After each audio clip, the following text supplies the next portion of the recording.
Good evening everyone, I'm Abdullah Hussein. Welcome to Sudan in a Week on Al-Balad News. This week's roundup brings you the latest developments and headlines from Sudan. Al-Burhan and Salva Kiir hold a joint meeting in Juba to discuss bilateral matters. Rejecting any claims of political or non-national motives behind the fighting, Al-Burhan stated that the military will deliver a country free of militias and their supporters to the Sudanese people.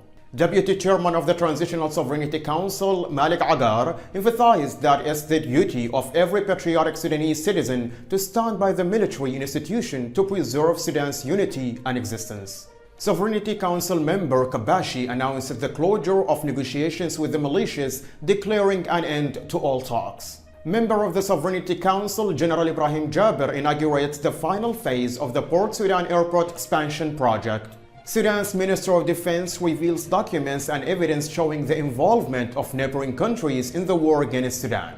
The Minister of Federal Governance has issued a decision relieving traditional leaders and civil servants collaborating with the militias. The Minister of Education announced the restoration of the educational system and continued communication with the donors for support. The Sudanese Armed Forces continue its advance towards Wad Madani from the south and east, with heavy reinforcement from the 18th Division in Kosti.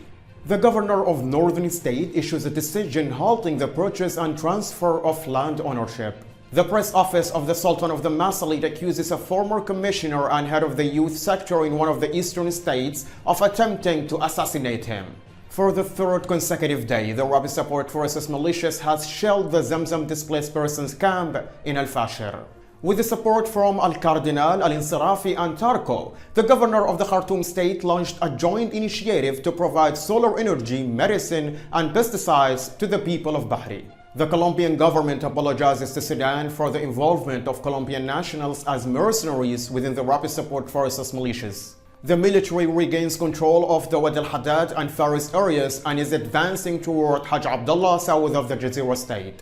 Sudanese refugees face forced relocation from the Adwi temporary camp to the Wadki camp, 200 kilometers from the city in Chad. Thousands of mercenaries from South Sudan, Chad and Niger, fighting alongside with the Dagalo militia, withdraw through the Adwi crossing border towards Chad. The Jazeera conference reports that the Rapid Support Forces militia has launched revenge attacks against unarmed civilians in several of the villages in Al Jazeera. Due to the militia attacks, 3,219 families have fled from the villages of Jabalain, Ad-Diyum and Ramat in White Nile State.